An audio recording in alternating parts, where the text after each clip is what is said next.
ફાંગલી ગામમાં ગટર લાઇનમાં મોટો ભ્રષ્ટાચાર, ખાડામાં પડતા વૃદ્ધને ઈજા, તત્કાલ તપાસની લોકમાં.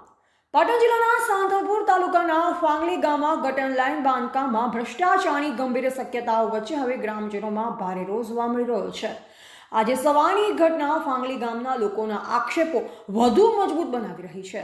જ્યારે ગામમાં એક વૃદ્ધ નાગરિક રસ્તા ઉપર ભરાઈ ગયેલ ગટરનાની બાજુના રસ્તામાં ખાડામાં પડી જતા તેમને હાથમાં ગંભીર ઈજા પહોંચી છે. ગ્રામ લોકોએ જણાવ્યું કે આવા ખાડાઓ ગામના અનેક ભાગોમાં જોવા મળે છે, જે ગ્રામ્ય વિસ્તારમાં દર્દનાક દ્રશ્ય સર્જી રહ્યા છે. વારંવાર સરપંચ તેમજ પંચાયત તંત્રને રજૂઆત કરવા છતાં કોઈ પણ પગલાં લેવાતા નથી. જો કે આ મુદ્દે અગાઉ પણ મામલતદાર તથા ટીડીઓને લેખિત રજૂઆત કરવામાં આવી હતી, છતાં કોઈ જ અસરકારક કામગીરી થઈ નથી.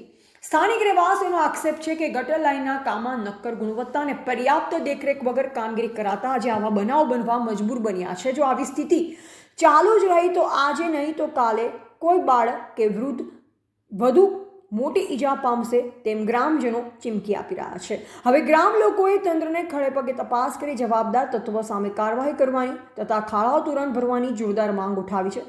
ફાંગલી ગામમાં પાણી ભરેલ ખાડામાં પડી વૃદ્ધને ગંભીર ઈજા, ગ્રામજનોમાં રોષ. પાટણ જિલ્લાના સાંતલપુર તાલુકાના ફાંગલી ગામમાં ગટર લાઇન અને વરસાદી પાણીના ખાડાઓ ગંભીર દુર્ઘટનાનું કારણ બની રહ્યા છે. ગ્રામજનોના જણાવ્યા મુજબ ખીમાભાઈ સેજાભાઈએ જણાવ્યું તેમના પિતા આજે સવારે પાણી ભરેલ ખાડામાં પડી ગયા અને તેમને હાથમાં ગંભીર ઈજા ઉત્પન્ન થઈ છે.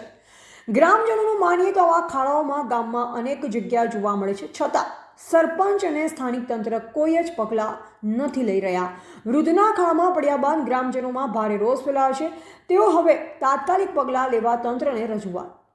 ધ ગુજરાત લાઈવ ન્યૂઝ સાથે ગોવાભાઈ આહિર.